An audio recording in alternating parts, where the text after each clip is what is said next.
आनंदाची बातमी आम्हाला कबीरने दिली की UPSC मध्ये 125 नंबरचा रँक त्यांनी पटकावला आणि पिंपरी चिंचवडच्या इतिहासातला हा आमचा सगळ्यात तरुण आणि कुठलाही क्लास न करता सेकंड अटेम्प्ट मध्ये 125 रँक करून त्यांनी UPSC क्रॅक केली. जेवढं कौतुक करावं तेवढं कमी आहे.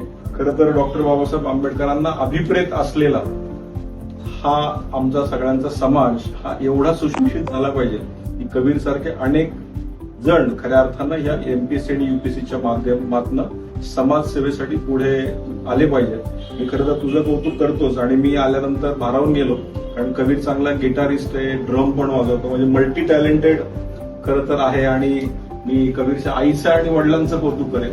ही खूप मोठी अचिव्हमेंट आहे आणि पिंपरी चिंचवडसाठी अत्यंत मोठी बाब आहे. आणि मी सगळ्यांना सांगेल की आम्हाला अभिमान आहे की घरात बसून UPSC क्रॅक करणं हे सामान्य बुद्धिमत्तेच्या लोकांचं काम नाही. त्यामुळे पुन्हा एकदा तुझं अभिनंदन आणि नक्की तुला आमच्या मुख्यमंत्र्यांच्या वतीनं पण भरपूर शुभेच्छा.